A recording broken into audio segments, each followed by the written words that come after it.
Hey y'all, it's Katie. Welcome back to From My Vanity and welcome to a rather impromptu video for me. At least I wasn't planning on doing this, but I picked up the Morphe and Jaclyn Hill Armed and Gorgeous palette that they just recently launched in the middle of the month. And I knew I wasn't going to do a review because I feel like there are just a ton of reviews out there already. But for me, one thing I did feel lacking, at least in my subscription feed with the people I follow, is I didn't really see anyone swatch any of the palettes on their eyes. There were a lot of arm swatches, a lot of brush swatches, but no eye swatches like I like to do in my reviews. So I was thinking back and forth and I was like, well, I just don't have time to do a review, but you know what?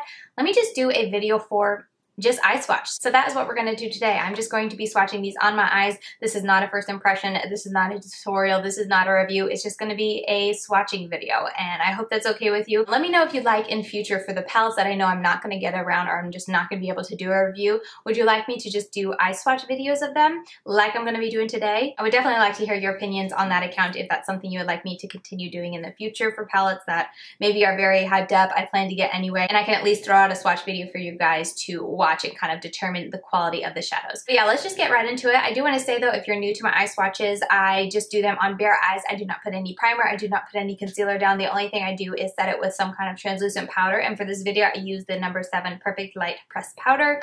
It's just very translucent, very lightweight. So I put that down to make sure there's no oils on my skin or any like makeup remover, which in this case, I use the No7 oil-free makeup remover, just to make sure there's nothing that would cause it to mess up the shadow, which you're going to see the last eyeshadow that I swatched, I didn't set it properly with this, or at least I don't think I dried my eyes properly before I put this on, and there's one spot where it caught, but I don't think that's the eyeshadow's fault at all. I'm like 99.99999% sure that that was my fault and that there was a bit of this residue left over. But anyway, I do my best and I set it with this to make sure that there is nothing on the eyelid to mess up the shadows.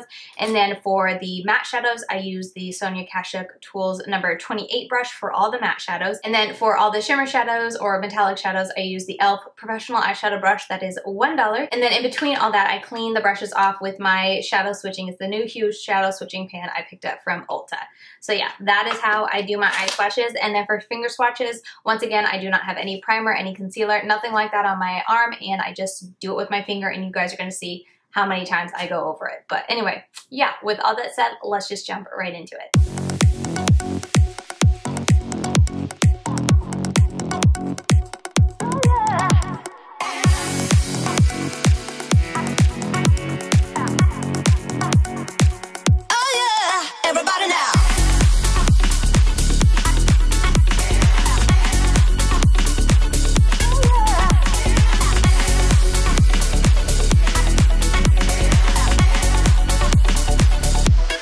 I just want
Alright, so there you go. I hope that was helpful for you guys to be able to see just how they look on the eyes, how they look swatched out. This is definitely not a palette that you can try once and really get a handle on your thoughts on it. I had some issues today, but the main issues were with the green, and in my experience, at least using the Melt Gemini palette, the greens can be a little finicky too, so I definitely have to keep trying it, to keep testing it before I kind of get my final thoughts on it. I will be including this palette in a monthly makeup review for September, so keep a lookout, but I won't be doing like a dedicated video on it. But I do want to do one more thing before we close this out, and I want to compare the Jaclyn Hill Armed and Gorgeous palette against the Melt Cosmetic Gemini palette, because when I saw this palette, the first thing that popped into my mind was, does that have dupes for the Gemini palette?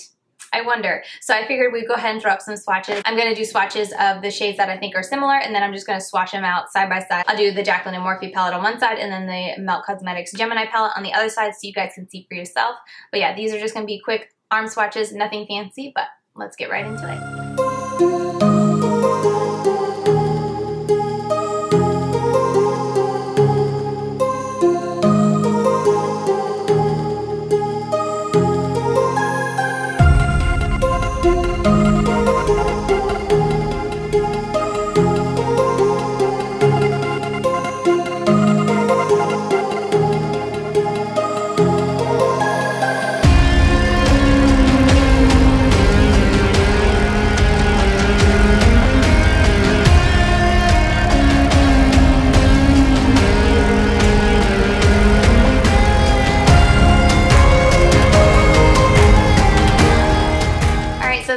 This is not really a dupe or dead or anything like that, but I figured I would just share the swatches because I hadn't really seen anyone else comparing them side by side, and that was something I was really curious about when I first saw this palette get launched. So I definitely don't think they're exact dupes or anything like that, but I do think that this green shade, now that I have this in my collection, is the closest dupe I have for the greens in here, which I'm pretty excited about. But anyway, I hope that little bit of extra information was helpful to you. I also want to say, if you're curious about this eye look, I do have an eye look coming, but I'm going to be putting on my Instagram. So if you're curious to see what eyeshadows I used and also how easy it was for me to get this look, because that green was a little tricky, I'm going to have it over on my Instagram, and if it's live, I'll go ahead and stick it down in the description box, but if not, you're welcome to follow me over there. I'm LadyKatie92. But yeah, that'll do it for this video, and I will see you very soon in my next one.